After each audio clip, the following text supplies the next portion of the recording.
My name is Elena, and I am 27 years old. 3 weeks ago, I watched $68,450 vanish from my bank account. It was every cent I had saved over 4 years of working 70-hour weeks. I drained it to pay for my younger sister's life-saving surgery.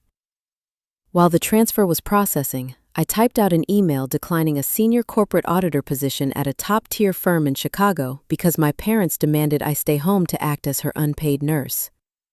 I was setting my own future on fire to keep them warm.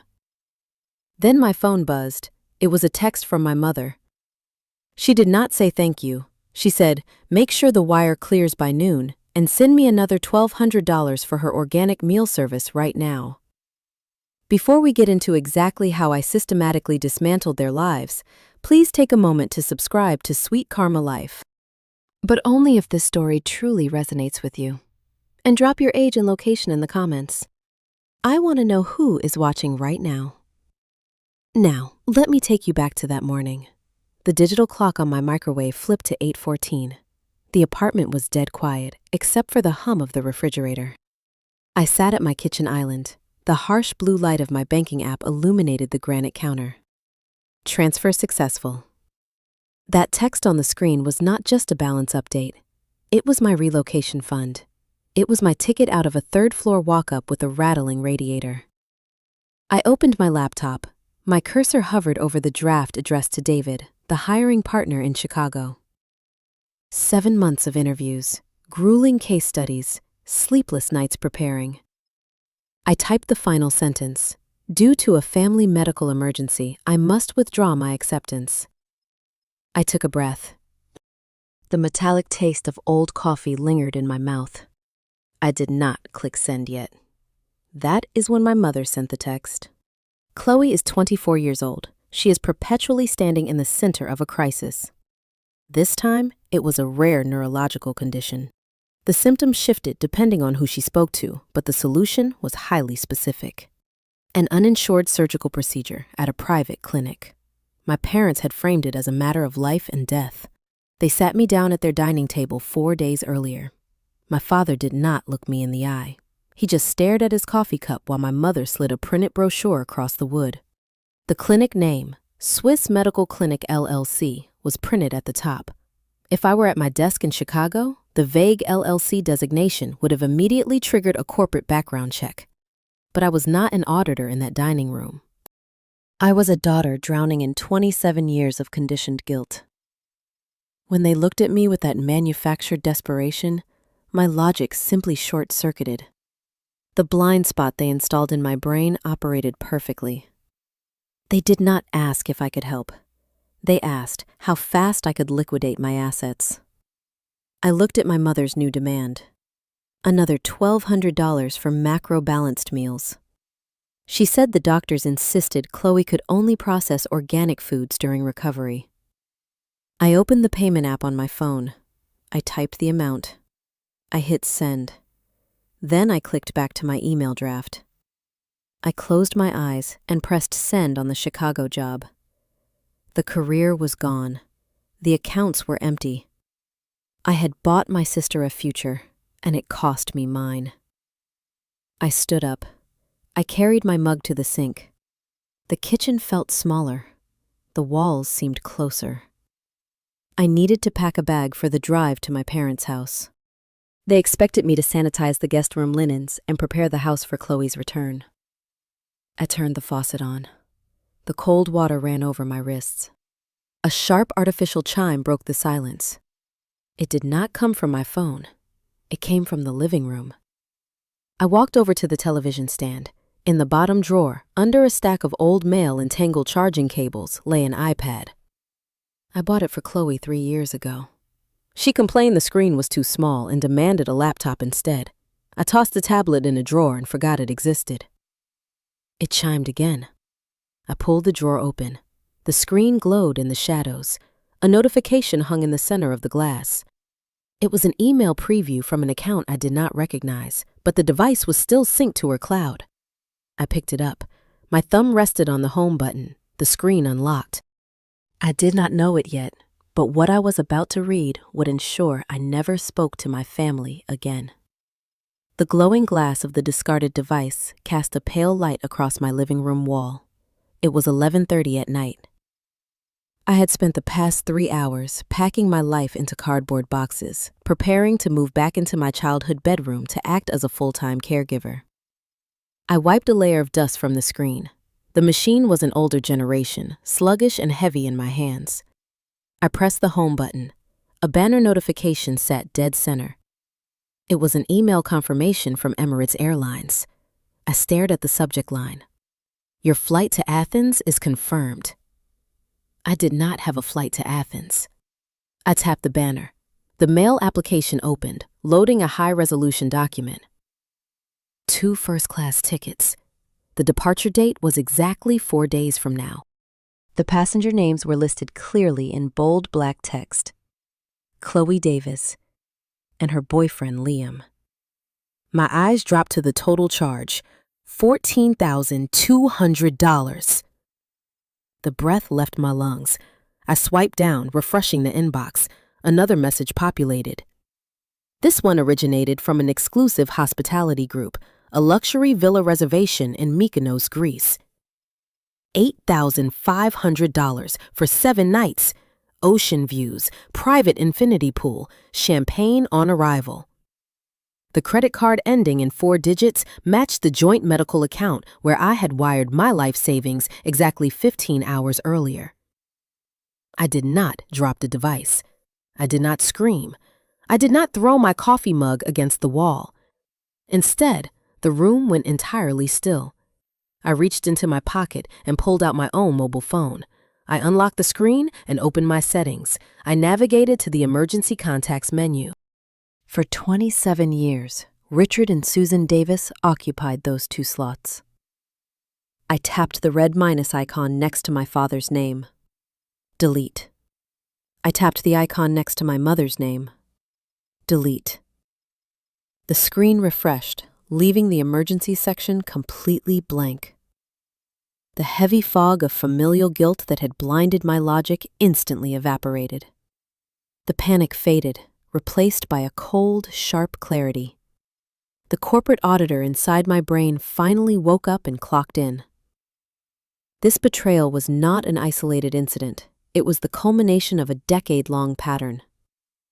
My mind drifted back to a rainy Tuesday evening when I was 19. I had saved for 2 years working retail to buy a used Honda Civic. I let Chloe borrow it to drive to a high school party. She was 17. She ran a red light while texting and drove the front end into a concrete light pole. When the police called, my father, Richard, drove us to the intersection. I stood on the wet pavement, looking at the crushed hood of my only mode of transportation. My father did not ask if I was hurt. He pulled me aside, the red and blue sirens reflecting off his rain-slicked jacket. He grabbed my shoulders and lowered his voice. "Tell the officer you were driving," he said. I stared at him, rain dripping down my face. "Chloe is applying to Ivy League schools next month," he continued, his grip tightening. "A reckless driving charge will ruin her chances. You already have a scholarship to the state college. You can take the hit. Do this for the family." I took the blame. My insurance rates quadrupled. I lost my car. Chloe did not get into an Ivy League school anyway. She went to a local liberal arts college and dropped out after 3 semesters. My parents called it a gap year. They called my sacrifice a basic sibling duty. I sat down on my sofa and balanced the tablet on my knees. I tapped out of the airline receipt and opened the text messages.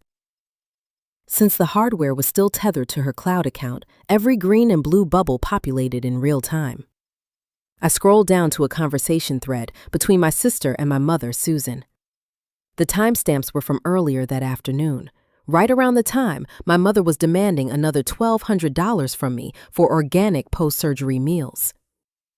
Chloe had sent a mirror selfie. She was wearing a white woven beach cover-up and holding a wide-brimmed straw hat. The caption read, "Is this too much for the yacht tour? Liam thinks it is cute." My mother replied 3 minutes later. "It is perfect, honey. You deserve this trip. You have been under so much stress lately." Did Elena send the money yet? Yes. Chloe typed back. The wire just cleared. Booking the cabana now. My mother responded with a string of heart emojis. Make sure you pack the designer sunglasses we bought yesterday. And do not post any vacation pictures until the fundraiser is over. We need people to focus on your recovery journey. I read the exchange 3 times. The words crystallized in my mind. There was no rare neurological condition. There was no uninsured medical clinic. There was no life-saving surgery. My mother was not a victim of circumstance, desperate to save her youngest child. She was the architect of the fraud. They had collaborated to bleed me dry. I stood up and walked to my desk. I opened my laptop. The emotional attachment I held for these people severed cleanly, like a dead branch falling from a tree. I created a new folder on my desktop and titled it Project Mykonos. For the next 4 hours, I worked in silence. I forwarded the flight details and villa confirmations to a secure encrypted email address.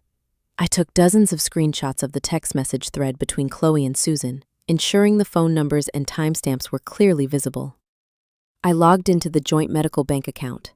I had demanded view access before transferring the funds, a small professional precaution that now gave me the keys to their destruction. I exported every bank statement as a comma-separated values file. I tracked the flow of capital. They had not waited for my money to clear before booking the trip. They had leveraged high-interest credit cards days ago to secure the flights and the villa. The $68,000 hit the joint account at 10 in the morning. By noon, an expedited wire transfer moved $22,000 directly to their premium credit provider to zero out the travel balances.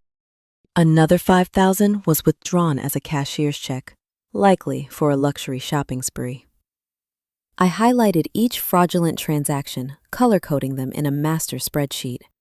I was building a financial dossier, page by page, line by line. Just before dawn, the tablet chimed one more time. An Instagram notification popped up. Chloe had just published a new post to her grid. I clicked the alert. The image loaded. It was a carefully staged photograph. Chloe was lying in a sterile-looking bed, wearing a pale blue gown. Her hair was artfully messy. An IV tube was taped to the back of her hand. Her eyes were red, staring mournfully into the lens. The caption was an essay. Day 1 of my medical battle. The doctors are running tests, but I am staying strong. Thank you to my parents for never leaving my side. I could not fight this invisible illness without you. Please keep me in your prayers. Hundreds of comments were already pouring in. Friends, extended relatives, and local community members offering sympathy, asking where they could donate. I zoomed in on the photograph. My training kicked in. I scanned the background for inconsistencies. The bedding was not hospital grade. The wall behind her head featured a distinctive geometric wallpaper pattern in rose gold and gray. The IV bag hanging in the corner had a bright pink logo on it. I recognized that logo. I recognized that wallpaper. She was not in a surgical recovery ward.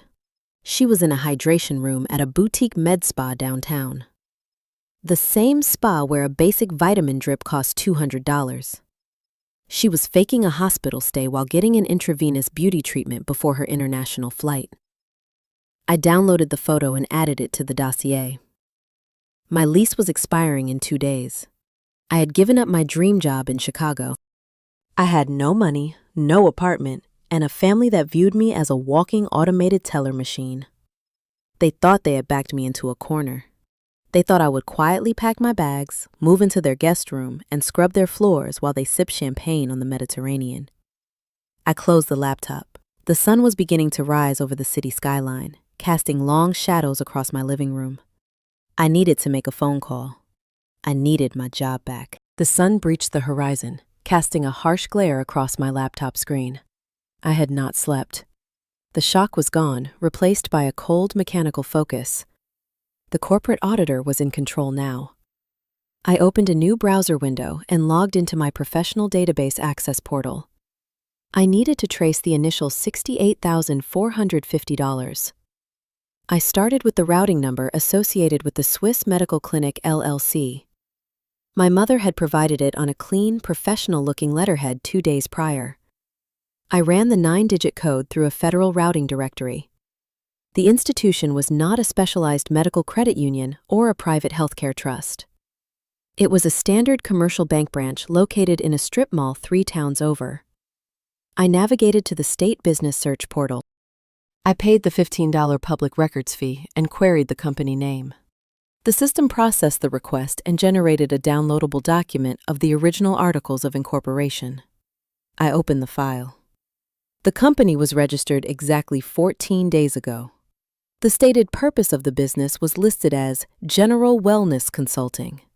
I scrolled down to the registered agent's signature. It was not a doctor. It was not a medical director. The signature read Liam Thorne. Liam was Chloe's boyfriend. He was 26 years old, lived in a rented basement, and spent his weekends passing out flyers for his amateur DJ gigs at local nightclubs. He did not own a clinic. He owned a turntable and a shell company. I pulled up the joint medical fund I shared with my parents. I exported the transaction history into my master spreadsheet. I tracked the capital. Yesterday at 10 in the morning, my transfer cleared. By 10:15, the entire sum was funneled into Liam's LLC using a same-day business wire. They paid exorbitant banking fees for the speed, leaving a massive and undeniable digital footprint. From there, the money fragmented. It did not go directly to the vendors. It went to the financial institutions holding the debt for the $14,000 airline tickets and the $8,000 villa. But I needed to know where the rest of the cash went. I ran a cross-reference on the clearing codes. $30,000 had been moved from the LLC directly into Chloe's personal checking account. It was labeled as a consulting dividend. They were not just taking a vacation. They were laundering my savings to pay off the liabilities of their luxury lifestyle. My phone vibrated against the desk. The caller ID flashed my mother's name. I let it ring 3 times. I regulated my breathing. I cleared my throat and answered. "Elena," Susan said. Her voice was breathless, pitched high to simulate panic. "The doctors just came in. Chloe had a complication during the night. They need to administer an emergency spinal medication, but the clinic requires payment up front. It is $5,000. I listened to the background noise. I heard the faint rhythmic thumping of a bass track and the hiss of an espresso machine. She was not in a hospital ward. She was at the artisanal coffee shop downtown. My grip on the phone tightened. Yesterday, this phone call would have sent me into a spiral of anxiety. I would have scrambled, begged for a loan, or pawned my belongings. Today, I saw the matrix. I saw the greed overriding their caution. They realized how easily they had extracted the first $68,000, and they could not resist going back to the well for more. I did not argue. I did not cry. I asked for the invoice. "Send me the billing document, Mom," I said. My voice was level, devoid of emotion. I need it for my tax records if I am going to pull from my emergency retirement fund. Have the clinic email the official document. Susan hesitated for a fraction of a second. "Of course," she said. "I will have the billing department send it right now. Just hurry, Elena. She is in so much pain." She disconnected the line. I stared at the screen. 4 minutes later, a new email arrived in my inbox. The sender was listed as billing at Swiss Medical Clinic. I downloaded the attachment and opened it. It was a masterpiece of amateur forgery. The logo at the top was a low-resolution stock image of a medical symbol. The text alignment was uneven. The itemized charge simply read, "Spinal Treatment Protocol," followed by the $5,000 demand. I right-clicked the document and opened the file properties. I checked the metadata. The author of the file was listed as Susan Davis. It had been created and exported from a word processor exactly 3 minutes ago. I printed the document. The printer whirred, spitting out the warm paper. I added it to the growing physical dossier on my desk. My mother thought she was manipulating a naive daughter. She did not realize she had just crossed a massive legal threshold. Creating a fake medical invoice to extract funds across state banking lines was not just a family dispute. It was federal wire fraud. It was a felony. I was no longer a victim. I was building a prosecution. But as I placed the forged invoice into a manila folder, a harsh reality set in. I looked around my apartment. Cardboard boxes lined the walls. My living room was stripped bare. I had given notice to my landlord 3 weeks ago. My lease expired in exactly 48 hours. By Friday morning, I would be homeless. Worse, I was unemployed. I had rejected the senior corporate auditor position in Chicago just yesterday to fulfill my assigned role as the family caretaker. I had the evidence to destroy my family, but I had zero infrastructure to save myself.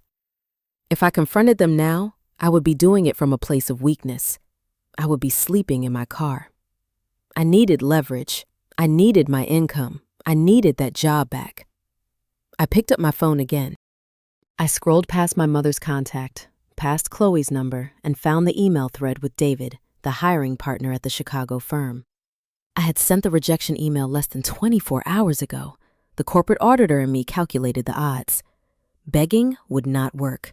Explaining the family drama would make me look unstable, a liability to a top-tier financial firm. I needed to approach David not as a desperate applicant, but as a predator, offering him a demonstration of my exact value.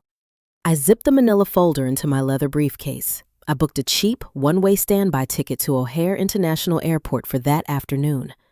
I was not going to call David. I was going to show up at his office. I boarded a mid-morning standby flight out of the regional transit hub. I carried only my black leather briefcase.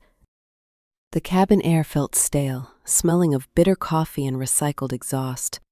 I ignored the in-flight entertainment screens. Instead, I spent the entire 90-minute journey reviewing the redacted spreadsheets resting on my tray table.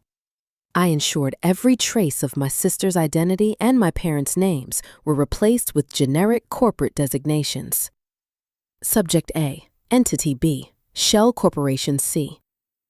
I landed at the Chicago International Hub just past noon, took a transit train downtown, and walked into the glass atrium of the Financial District Tower. My heels struck the polished marble floor with a sharp, rhythmic echo. I did not possess an appointment.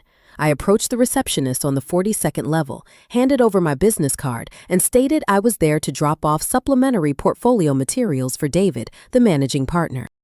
He was an executive who valued calculated risks over standard protocol. 10 minutes later, I found myself sitting across from him in a corner office overlooking the river. David looked up from his heavy mahogany desk. His expression shifted from mild annoyance to the sharp, predatory focus of a veteran executive. David was known in the firm as a corporate shark, a man who valued ruthless efficiency over emotional intelligence. He wanted auditors who operated like scalpels.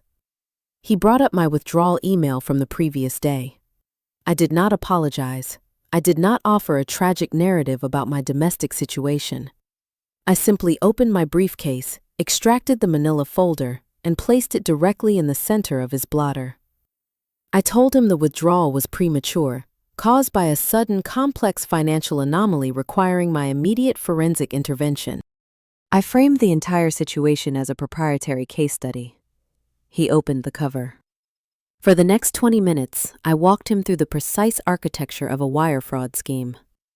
I showed him how $68,450 was extracted under the guise of an emergency medical payment. I mapped the capital flow from a personal ledger, through a newly formed limited liability company, and into a private checking account. I pointed out the timestamp discrepancies on the forged invoice. I demonstrated how the shell entity was registered a mere 14 days prior to the extraction, establishing clear premeditation. I kept my vocal tone entirely flat, presenting the betrayal committed by my own blood as a sterile academic exercise.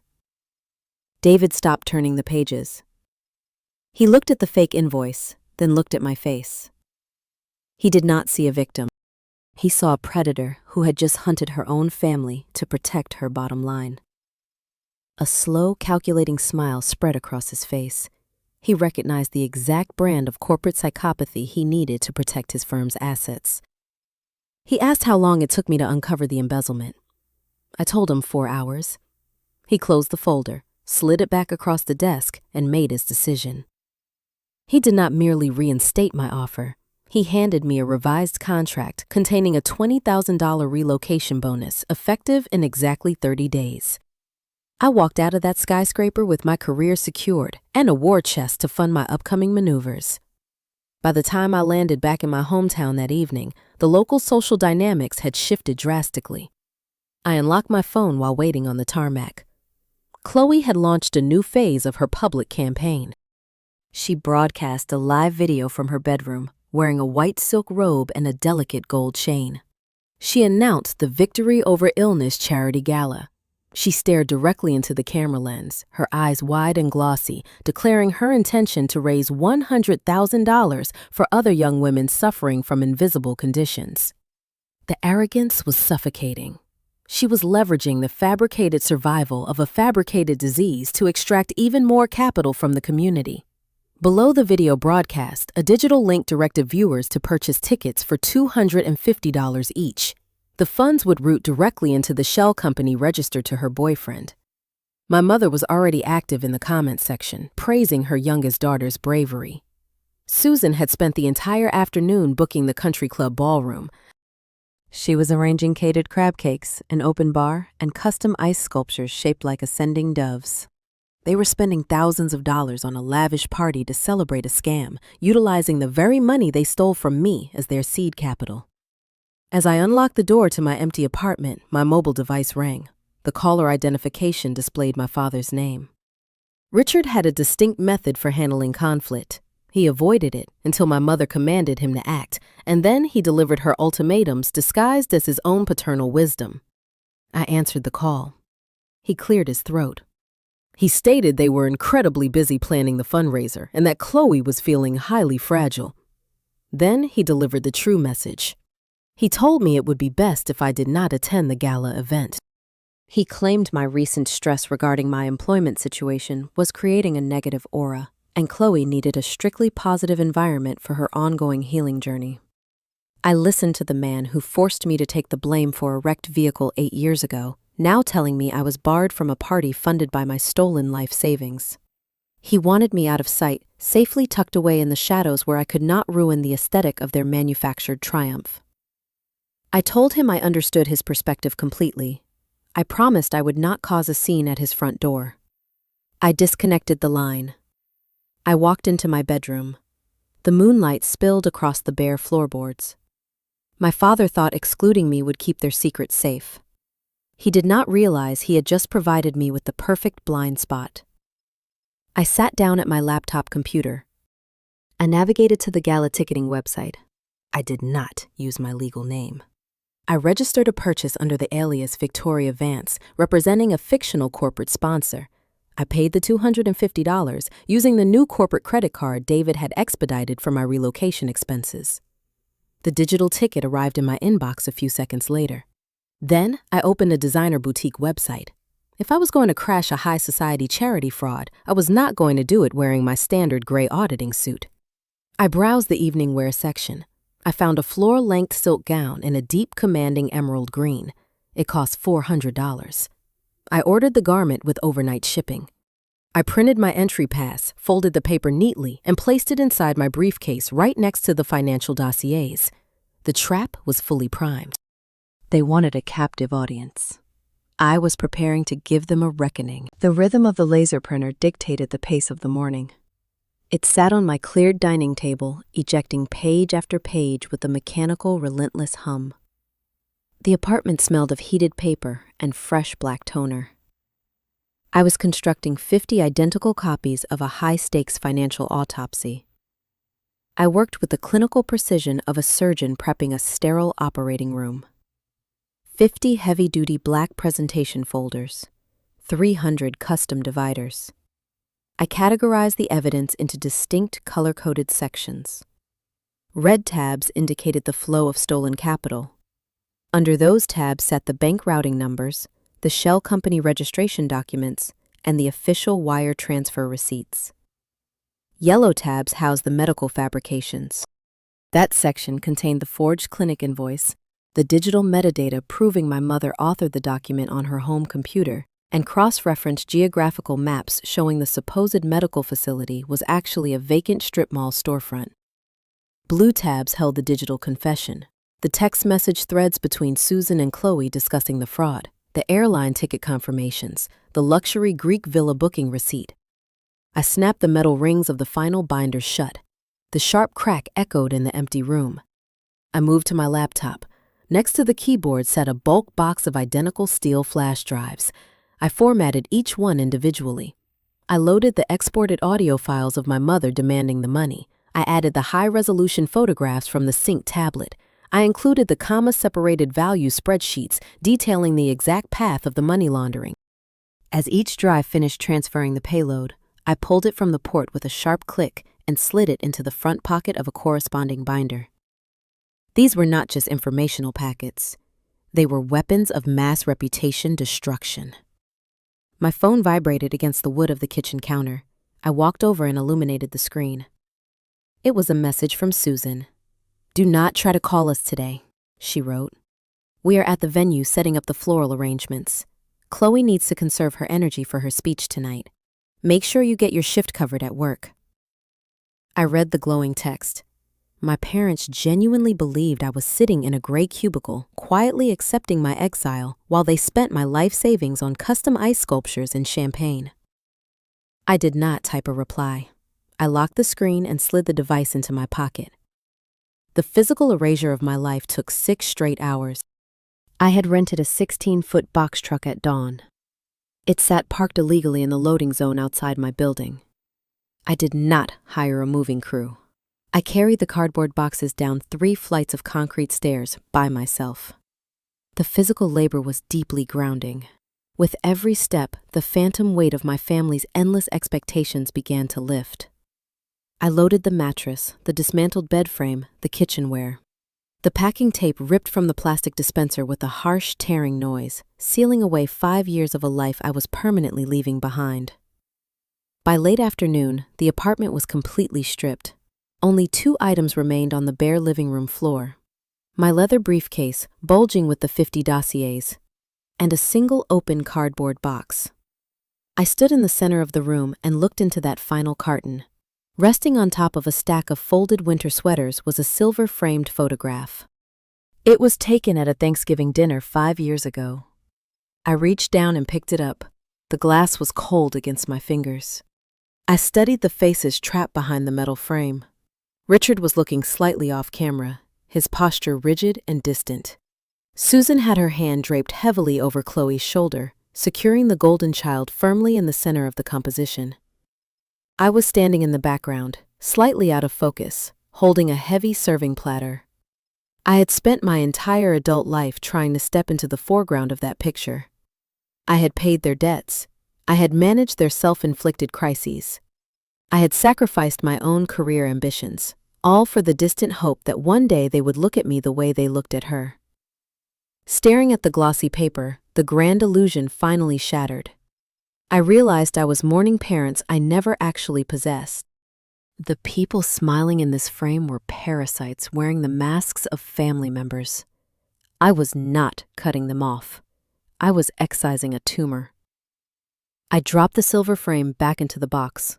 I did not seal it.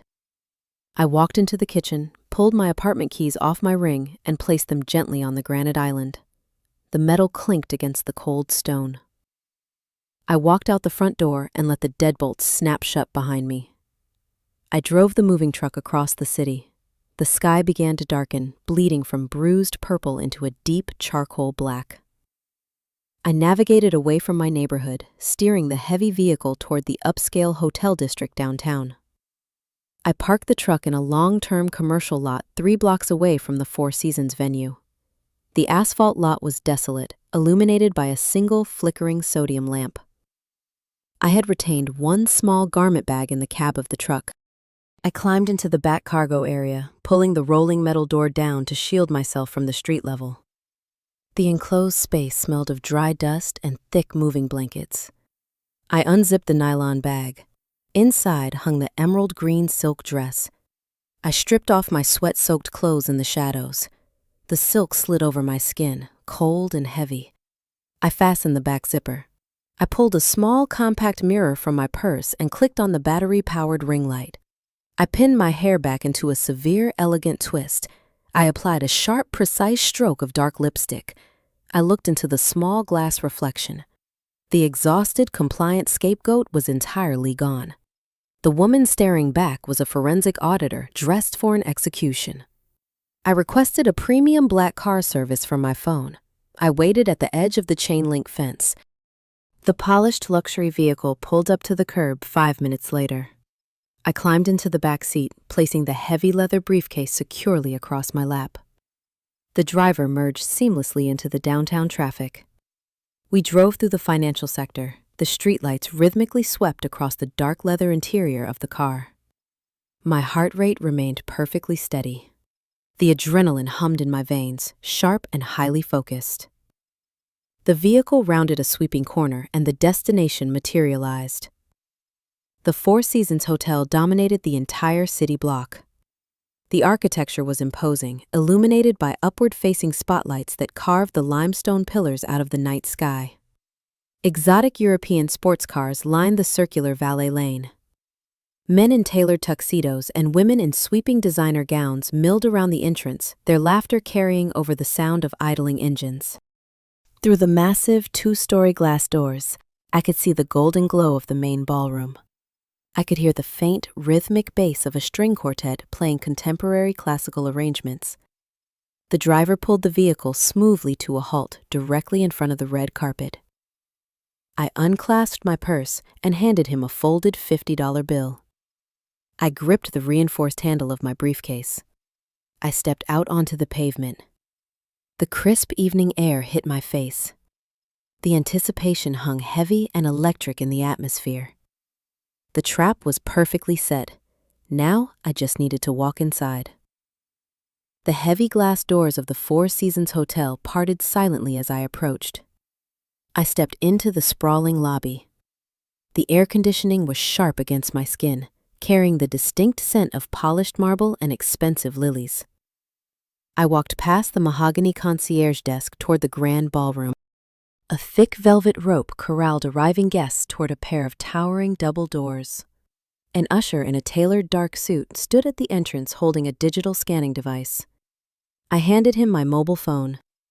The screen displayed the digital ticket registered under the alias Victoria Vance. The scanner chimed a soft green note of approval. He unhooked the heavy brass clasp of the rope and gestured for me to enter the venue. I slipped through the doors and immediately melted into the shadows near the back wall. The sensory input hit me in overwhelming waves. The room smelled of effervescent champagne, butter-roasted sea bass, and the unmistakable metallic tang of systemic lies. I stood in the dim perimeter and surveyed the architecture of the fraud. My stolen $68,000 had purchased an impeccable illusion. Custom ice sculptures, shaped like ascending doves, flanked the main entrance, slowly weeping cold water into silver catch basins. A string quartet, situated on a raised platform, played a mournful, contemporary classical arrangement. The centerpieces on the 50 circular tables were towering arrangements of white orchids and imported peonies. I mentally audited the room. Those floral displays alone cost upwards of $3,000. To my left, a row of long tables hosted the silent auction. Wealthy patrons hovered over bid sheets, sipping martinis while evaluating luxury items meant to fund my sister's European vacation. A vintage designer watch, a weekend getaway to a private vineyard, a pristine leather handbag. The attendees believed their bids were saving a dying girl. They were actually financing a luxury villa in Greece. I shifted my gaze to the front of the room. A massive projection screen dominated the staging area. A black and white photograph of Chloe was cast onto the canvas. The contrast was intentionally manipulated, hollowing out her cheekbones and casting dark shadows under her eyes. It was a masterpiece of manufactured tragedy. Beneath the glowing screen, my parents held court. Richard and Susan were stationed near the primary bar, acting as the gravitational center of the entire event. They were surrounded by the elite members of the town. I recognized the local mayor holding a scotch glass. I saw the chief executive officer of the regional hospital network nodding solemnly at my father. Richard wore a custom-tailored tuxedo, his posture rigid, receiving handshakes and deep claps on the shoulder. He always craved the validation of high society. When I was a teenager, he would host lavish dinner parties for his corporate associates. He routinely instructed me to stay in my upstairs bedroom during those events, claiming my quiet nature made his guests uncomfortable. Chloe, meanwhile, was paraded around the living room to accept compliments and play the piano. Tonight was the ultimate manifestation of his ego. He was playing the stoic patriarch, enduring an unimaginable family hardship. Next to him, Susan was delivering a breathtaking performance.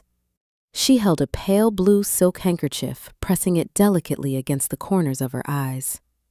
She was dabbing away tears that did not exist. She leaned into the mayor, whispering something tragic that made the elected official immediately reach into his tailored jacket for his checkbook. They were soaking in the unearned sympathy, monetizing a fiction they built on my financial ruin. I remained near a draped service column, watching the theater unfold. The emerald silk of my dress caught the ambient lighting. My nervous system was flooded with adrenaline, but my heart rate remained perfectly steady, beating in a slow, calculated rhythm. I was entirely detached from the emotional weight of the room. I was no longer a daughter attending a family gathering. I was an auditor executing a strike. A waiter in a crisp white uniform approached my perimeter. He carried a silver tray lined with crystal flutes. He paused, offering me a glass of sparkling wine. I shook my head, keeping my eyes locked on the staging area. "No," I replied, my voice a quiet murmur. "I need the audio-visual booth." He gave a polite nod and faded back into the dense crowd. I tracked the thick black power cables running along the baseboards of the ballroom. They led away from the main projector, weaving under a heavy velvet curtain and terminating at a small, elevated table tucked in the far right corner of the room. I navigated through the outer ring of guests, avoiding eye contact, gliding silently behind the auction tables. I reached the technology station. A 19-year-old technician sat behind a glowing laptop and a complex mixing board. He wore a slightly oversized black suit and a headset resting loosely around his neck. He looked profoundly bored, mindlessly scrolling through a digital lighting cue sheet. I stepped up to his table, deliberately blocking his view of the main floor. He blinked, looking up at me in surprise. I did not introduce myself. I unclasped my briefcase. I reached inside and withdrew a crisp $100 bill alongside the loaded silver flash drive. I placed them side by side onto his keyboard deck. The paper money lay flat against the plastic. "I need you to run a new media file," I stated calmly. The boy shook his head immediately, pushing the drive back toward me. He looked nervous, his eyes darting toward the stage. "I cannot do that," he whispered rapidly. "The event organizer, Mrs. Davis, gave me highly specific instructions. The schedule is locked. I am only supposed to loop the black and white photo until the main speech and then switch to the donation slides. If I play anything else, she will have my job." The conflict was minor, but it was the final barrier between my gathered evidence and the audience. I did not argue with him. I did not raise my voice or attempt to bribe him with more cash. I simply leaned forward, resting both hands flat on his table. I lowered my voice to a sharp clinical pitch that cut right through the ambient noise of the ballroom. "I am conducting a federal audit of this charitable organization," I said, looking directly into his eyes. "If you refuse to load that drive, your name goes into the subpoena alongside hers. Choose your side right now." The boy froze. The color drained from his face. The technician stared at the crisp $100 bill resting on his console. He looked up at my face, searching for any sign of hesitation. He found none. He swallowed hard, his Adam's apple bobbing nervously above his collar. His hand shook slightly as he reached out. He unplugged the venue's pre-programmed device and inserted my silver hardware into the port. A soft chime confirmed the connection. I stepped back, retreating 3 feet into the heavy, dark folds of the velvet drapes lining the wall. The ambient chatter of the ballroom began to fade as the string quartet played a final, drawn-out chord. The main overhead lights dimmed, plunging the perimeter into shadows until the room was bathed entirely in the soft, flickering glow of the tabletop centerpieces. A crisp spotlight ignited from the balcony, cutting a sharp cone through the darkness and illuminating the center of the polished wooden stage. A reverent hush fell over the elite crowd. Chloe stepped out from the stage wings. She walked slowly, her head bowed at a calculated angle, projecting an aura of fragile survival. She reached the chrome microphone stand. The audience held its collective breath, leaning forward in their seats. I studied her appearance from my vantage point in the shadows. She did not look like a patient recovering from a devastating neurological intervention. She looked remarkably vibrant. Her skin held a deep golden radiance, the undeniable byproduct of prolonged Mediterranean sun exposure. She wore a blush pink floor-length designer gown constructed from layered chiffon, featuring intricate beading along the bodice. A delicate gold chain rested against her collarbone. It was a garment designed for a high society gala, a dress meant to command attention, not a medical victory lap. The hypocrisy radiated from the stage in thick, suffocating waves. Chloe possessed a lifelong talent for weaponizing vulnerability. When she failed her collegiate entrance exams years ago, she claimed she developed sudden, severe test anxiety. Instead of holding her accountable, my parents hired a fleet of expensive private tutors, bought her a new vehicle to ease her stress, and ignored my own acceptance letters to top-tier universities. She learned early that playing the victim yielded far greater rewards than taking responsibility for her actions. Tonight, she was scaling that childhood tactic into a highly lucrative corporate enterprise, utilizing a crowd of wealthy strangers as her latest marks. She gripped the microphone stand with both hands, her knuckles turned pale under the stage lights. It was a practiced, deliberate display of physical weakness. 3 weeks ago, she began, her voice trembling beautifully over the high-fidelity sound system. I did not know if I would be standing here tonight, in front of all of you. The delivery was a masterclass in theatrical manipulation.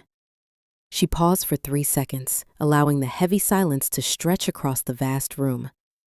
A woman sitting at a premium table near the front gasped softly, pressing a white linen napkin to her mouth.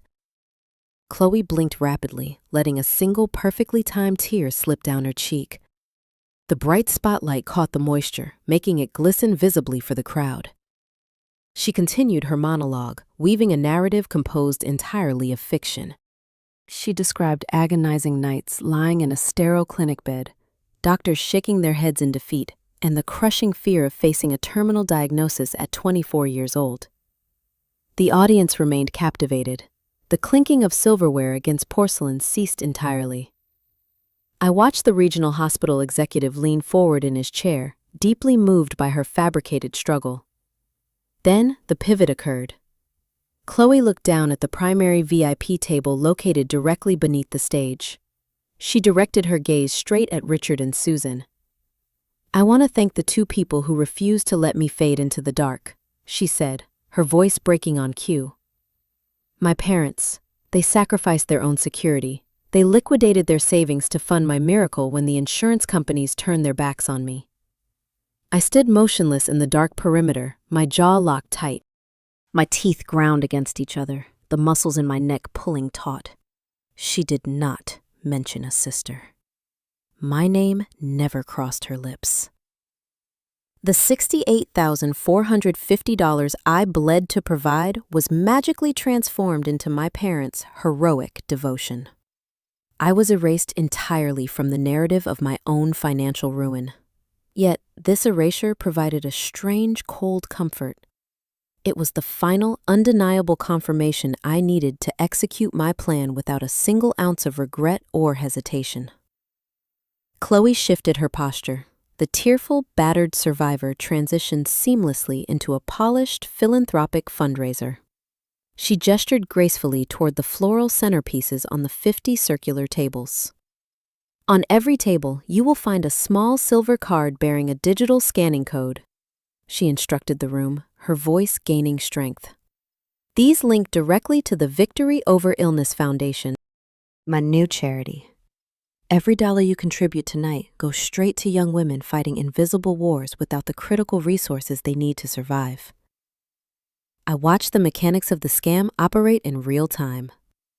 The mayor reached into his tailored jacket and pulled out his smartphone. Several local business owners followed suit, aiming their camera lenses at the printed barcodes. Those digital squares did not lead to a regulated charitable trust.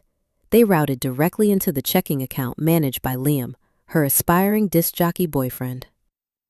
I spotted Liam sitting near the bar, wearing a velvet dinner jacket, sipping top-shelf bourbon, and discreetly checking his phone screen for incoming deposit notifications. The wealthy attendees were preparing to finance a European shopping spree under the guise of medical philanthropy. It was the zenith of my family's delusion, a masterpiece of public fraud. Chloe turned her body toward the massive projection canvas looming behind her. She prepared for her final, devastating hook to open their wallets. "People often ask me how bad it really was," she said, her voice dropping to a raw, intimate whisper that echoed through the silent ballroom. "Words cannot capture the pain of those nights. I just want to show you all the reality of my battle." She extended her arm gracefully toward the screen, expecting a curated slideshow of bleak hospital monitors and sterile recovery beds to tug at the final purse strings of the audience. I did not move my body. I did not step forward. I simply turned my head toward the audio-visual station tucked in the corner. The 19-year-old technician was staring right at me, his hand hovering rigidly over the keyboard deck. Our eyes locked across the shadows. I gave him a single, sharp nod. He pressed the enter key. The glowing black and white photograph of my sister vanished instantly. The massive canvas went pitch black. The canvas remained dark for 3 agonizing seconds. The silence in the ballroom stretched until it became physically uncomfortable. Chloe tapped the metal mesh of the microphone. A dull thud echoed through the speakers. She looked over her shoulder, a mask of irritation briefly slipping past her tragic persona. She expected to see a montage of intravenous drips and hospital monitors. Instead, the cooling fan of the digital projector spun up with a high-pitched whine. A beam of stark white light sliced through the darkness. The 20-foot display flickered back to life. A massive, high-definition image populated the canvas. It was not a medical document. It was an aviation record. The scarlet and gold logo of Emirates Airlines dominated the upper left corner. Below the branding, crisp black text spelled out the passenger information. Chloe Davis, first-class cabin. The destination code read Athens International. The departure date was circled in digital red marker. The flight was scheduled exactly 3 days after her supposed life-saving operation. A low, confused murmur rippled through the audience. Chairs creaked as the wealthy patrons leaned closer to read the fine print. The local mayor narrowed his eyes, adjusting his spectacles. The regional hospital executive lowered his scotch glass to the linen tablecloth, his expression hardening. Up on the stage, my sister froze. Her golden tan seemed to pale under the harsh stage lighting. She tapped the microphone again, her voice wavering. "There must be some kind of technical error," she stammered, looking frantically toward the shadows where the equipment station sat. Before Susan or Richard could move to intercept the presentation, the teenager in the corner pressed the spacebar. The slide advanced. The boarding pass vanished, replaced by a meticulously formatted luxury hospitality invoice. The header displayed the crest of an exclusive Mykonos resort. The total charge occupied the center of the screen in bold typography. $8,500. The reservation secured a private oceanfront villa. The dates of the stay corresponded perfectly with the timeline of her fabricated convalescence. The murmurs in the crowd escalated into audible whispers. People were cross-referencing the dates on the screen with the timeline of the medical crisis they had just been sold. The math was undeniably damning. The technician struck the keyboard a 3rd time. The final piece of the digital puzzle locked into place. The screen filled with a blown-up screenshot of a cellular text exchange. The green and gray chat bubbles were magnified to the size of compact cars. The sender identification at the top clearly read, Mom. The audience possessed a front-row seat to the exact conversation where my family plotted their extraction. Make sure Elena wires the cash before we book the cabana. The gray bubble read, hovering ominously over the ballroom. Susan's own digital footprint projected for the entire local high society to witness. Chloe's response followed directly beneath it. The wire just cleared, booking it now. Do not post any vacation pictures until the fundraiser is over. We need people to focus on your recovery journey. The atmosphere in the venue fundamentally altered. The collective realization hit the attendees simultaneously. They were not witnessing a technical malfunction. They were looking at an orchestrated financial crime. The room went deathly silent. The string quartet had stopped playing minutes ago.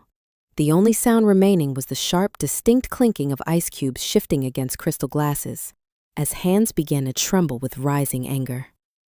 The donors realized the donation links sitting on their tables were bait. I stepped out from the heavy velvet drapes. The ambient glow from the centerpieces caught the emerald silk of my dress.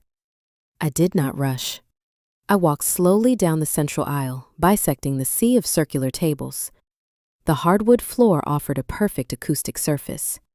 The sharp, rhythmic clicking of my heels broke the dead silence of the room. Every head turned. The politicians, the local business owners, the socialites watched my approach. I kept my posture rigid, my chin elevated. I was not a victim seeking comfort. I was an auditor delivering a final ruling. I reached the edge of the primary seating area, stopping 5 feet from the raised platform. Chloe gripped the microphone stand like a physical shield, her mouth open and closed, but no sound materialized. Her breathing grew shallow and erratic. She looked down at me, her eyes wide with the mixture of confusion and terror. "You wanted to show them the reality of your battle, Chloe," I said. I did not use a microphone. I did not need one. My voice carried clearly through the breathless room, sharp and unyielding. "I thought I would help you provide the documentation." To my right, the primary viewing table descended into chaos. My parents looked as though they had witnessed an apparition materialize from the floorboards. Susan dropped her pale blue silk handkerchief. It fluttered onto a plate of untouched sea bass. The fake tears were gone, replaced by genuine, unadulterated panic. She recognized the text messages on the wall. She knew the origin of those words. She understood the trap had snapped shut. The carefully constructed facade she spent decades maintaining was disintegrating in real time. Richard reacted with his standard defense mechanism. He resorted to physical intimidation. For decades, his looming presence was enough to force my compliance. Whenever a narrative threatened his authority, he used his size to crush the dissent. He stood up from his chair, his tuxedo jacket pulling tight across his broad shoulders. He lunged forward, attempting to position his body between me and the stage. He raised his heavy hands, planning to grab my arm and drag me out the side exit before the damage became irreversible. "Elena, stop this nonsense right now," he hissed, his face flushing a deep crimson. The veins in his neck bulged against his starched collar. "This is a private family matter. You are humiliating your sister." 10 years ago, that command would have paralyzed me. I would have lowered my head, accepted the blame, and retreated into the shadows. Tonight, his authority held zero weight. The power dynamic had completely inverted. I held the ledger. I did not flinch. I did not shrink back.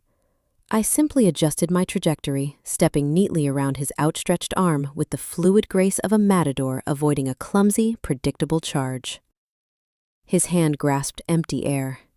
He stumbled slightly, his polished dress shoes slipping on the slick hardwood floor. I left him standing behind me, irrelevant and powerless. I turned my full attention back to the crowd. The preliminary shock was rapidly shifting into vocal outrage. The donors were reaching for their checkbooks, crossing out the figures they had just written. The illusion was fully fractured. Now I needed to hand them the evidence.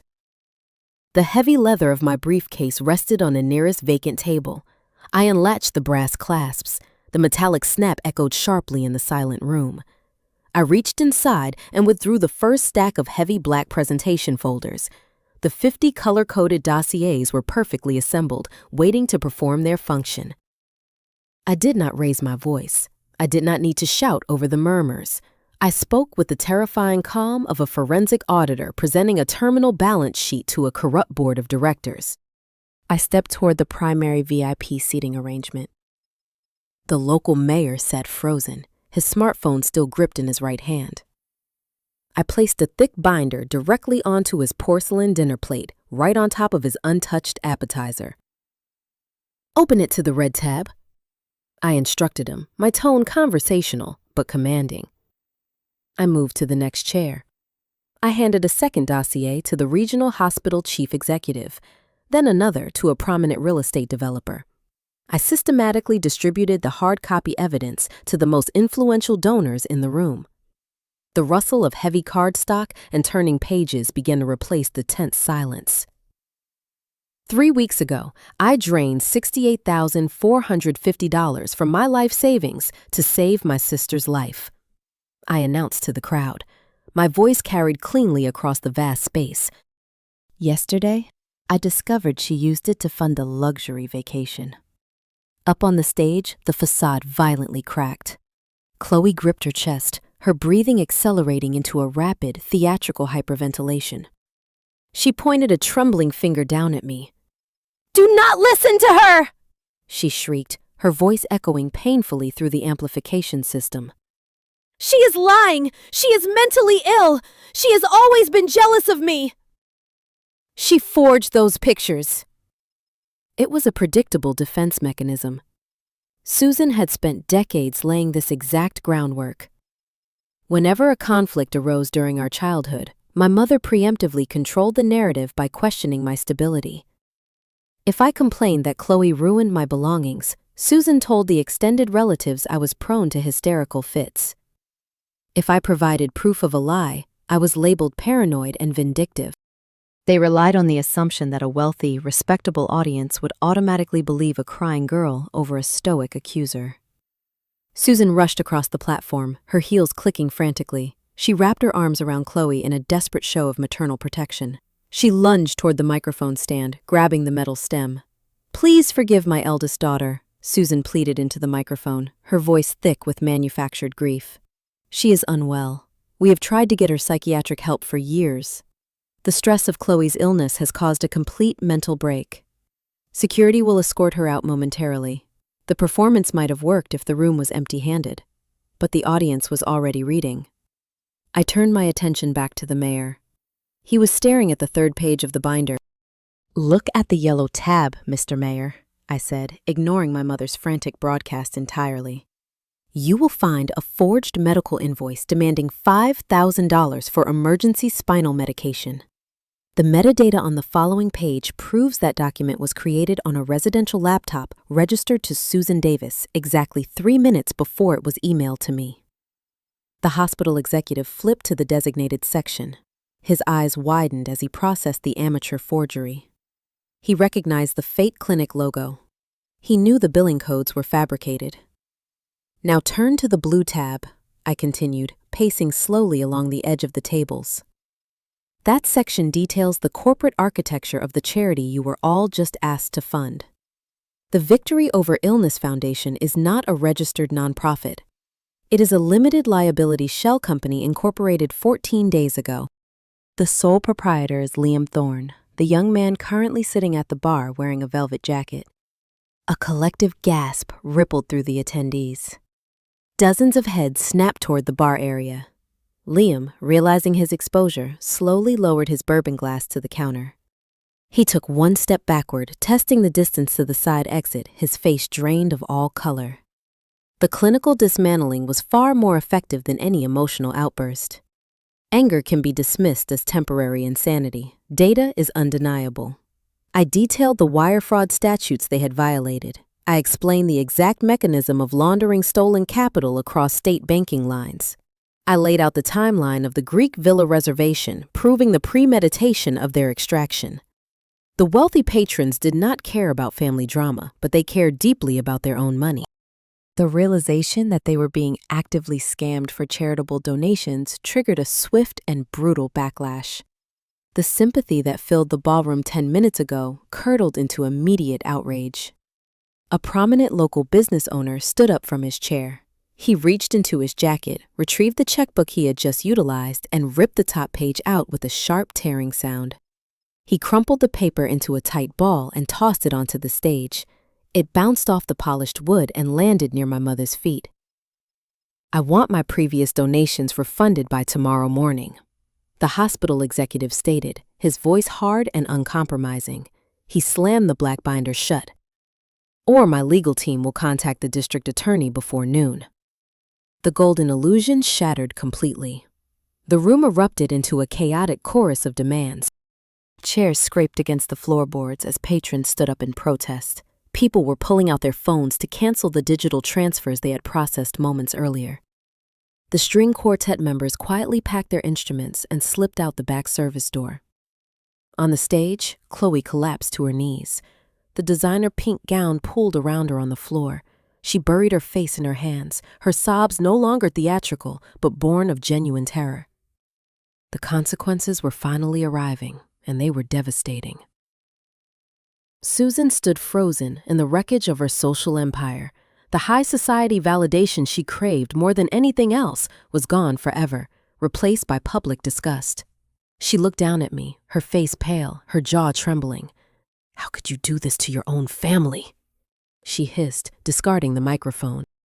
The amplification cut out, leaving her voice raw and desperate. "After everything we gave you, you are punishing us over a misunderstanding!" I stood perfectly composed amidst the swirling chaos, my heart beat in a steady, victorious rhythm. I looked up at the woman who had spent 27 years treating me as a disposable asset. "I am not punishing you, Mom," I said quietly. "I am just balancing the ledger."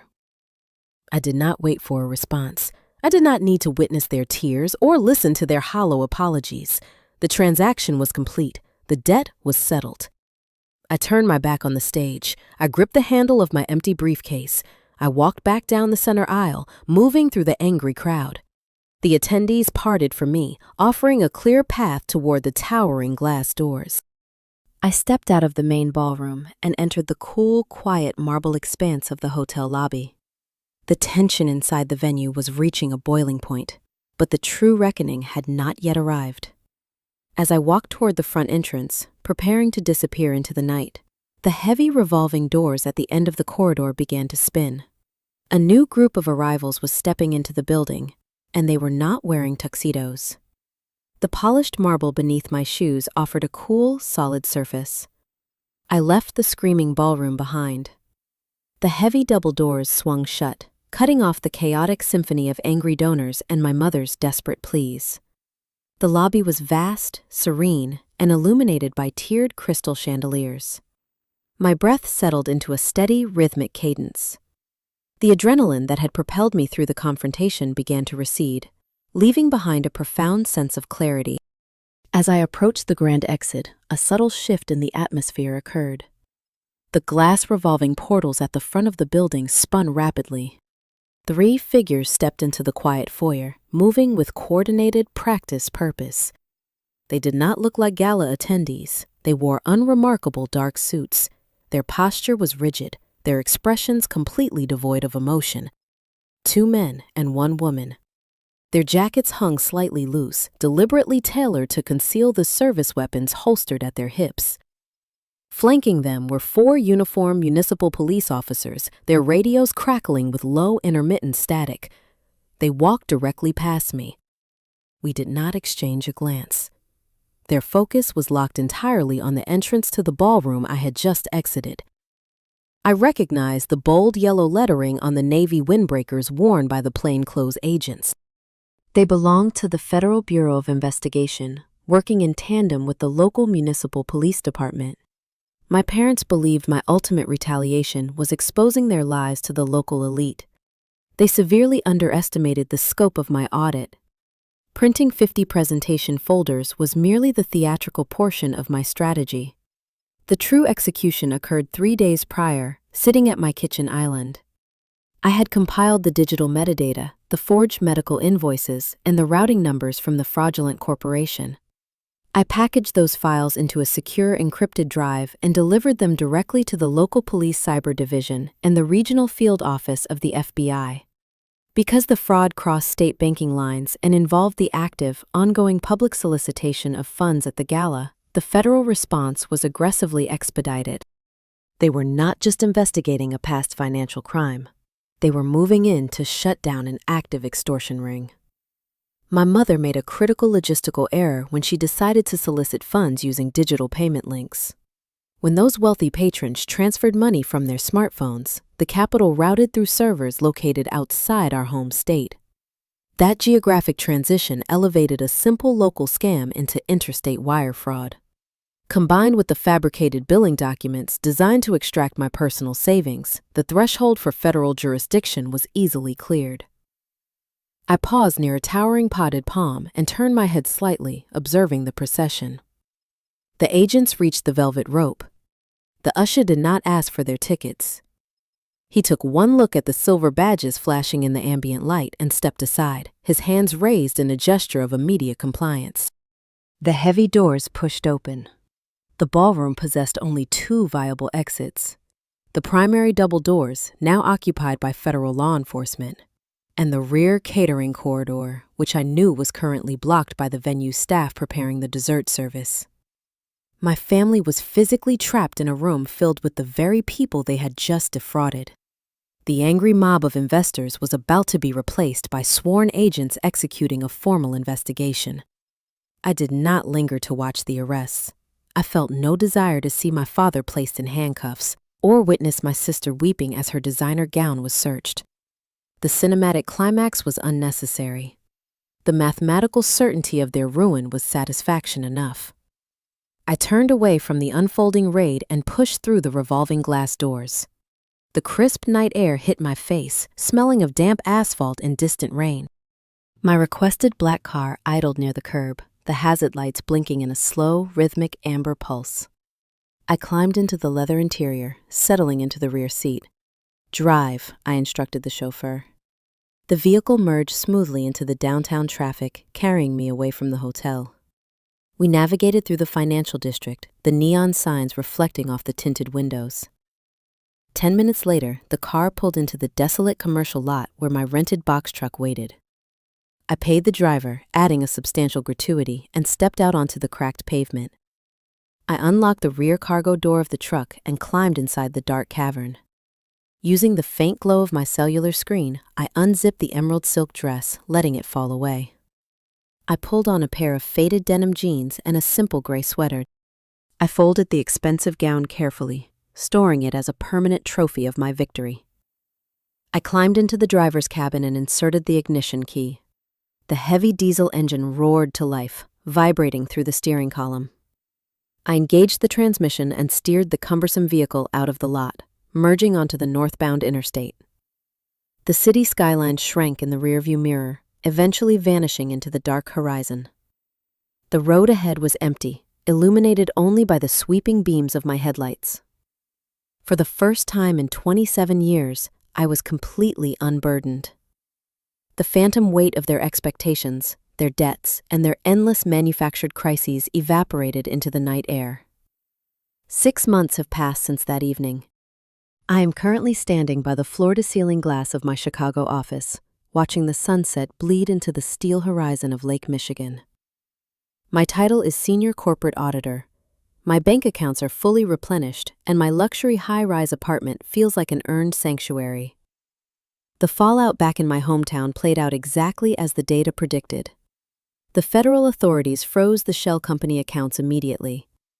Richard and Susan were forced to liquidate everything to secure competent legal representation. The bank foreclosed on my childhood home 3 months ago. My father now manages a discount auto parts store on the outskirts of town. Chloe did not escape the consequences. Her aspiring disc jockey partner turned state witness the moment he realized the severity of the felonies. She pleaded guilty to multiple counts of wire fraud. She is currently serving 5 years of federal probation and works a minimum wage retail job, her wages garnished continuously. The luxury European vacations are permanently canceled. I have not spoken a single word to any of them since the moment I walked out of that ballroom. Rebuilding an existence from the ground up provides an abundance of quiet hours. I did not just survive my family's financial extraction. I studied the mechanics of it. When you methodically dismantle a lifelong abusive dynamic, you walk away with a brutal education. I balanced the ledger, and in doing so, I codified two absolute truths. First, loyalty must never demand the sacrifice of your future. If a relationship requires you to set your own ambitions on fire merely to keep someone else warm, that is not family. That is parasitism. Second, the scapegoat holds all the actual leverage. The entire toxic ecosystem relies entirely on your continued compliance. The moment you drop the rope, the moment you stop funding the illusion, their theater violently collapses. You never need their permission to exit the stage. We all possess a ledger in our lives. Sometimes, the only way to balance the numbers is to close the account permanently. If my journey resonated with your own battles, hit the like button and subscribe to Sweet Karma Life. We are building a fortress for those who refuse to remain collateral damage. Protect your peace, enforce your boundaries, and I will see you in the next video.